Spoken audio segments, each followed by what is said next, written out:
Ոստիկանություն են գնացել, ոստիկանությունում ասել են, որ քննչական բաժանմունքն է, ոստիկանությունը մարդ չկա, հիմա եկել ենք ստեղ, ոնց որ տղաներից մի քանիսին տեսանք ստեղ։ Ներս չեն թողնում։ Պետք է զեկուցել եւ ըստ գործող կարգի գործողությունները շարունակեն են իրենց։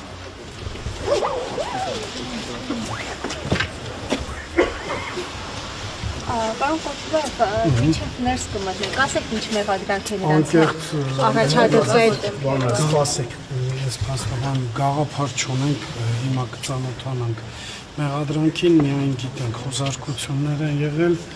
խոզարկության որոշման մեջ մի անհետ պատմություն է նկարագրված։ Ինչ պատմություն է։ Որ իբր քարոզչություն են իրականացրել եւ քարոզչության միջոցով ազդել են ընտրողների կարծիքի վրա։ Հիմա ես չեմ պատկերացնում ուրիշ ինչ ձև պետք է իրականացվի նախընտրական քարոզչությունը եւ ես չեմ ուզում մի փոքր անպատասխանատու ընկենք, բոլոր դեպքերում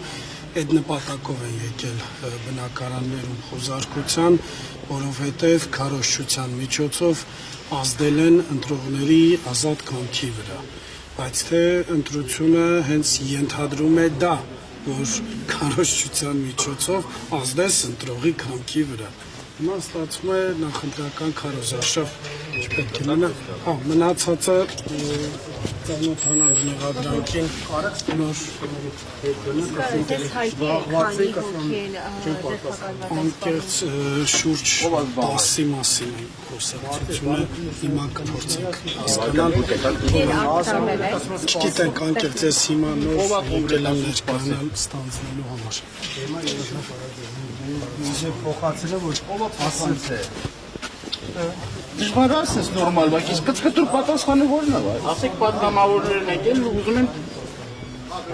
տեղեկություններ ստանալ։ Չի կարելի, ես իրավունք չունեմ ձեզ տողա։ Ինչի, ունեմ։ Ես իրավունք ունեմ, այդ իմ գործն է։ Մեր պենսի դուրսերն է։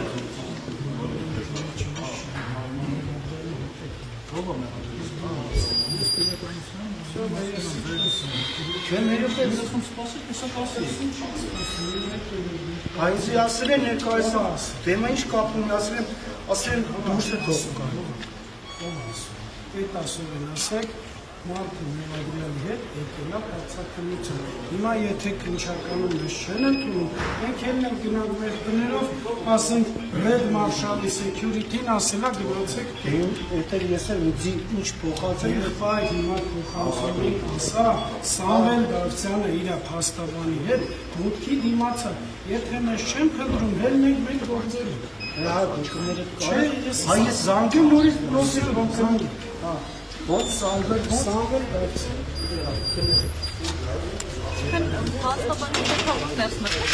Դե նորմալ է։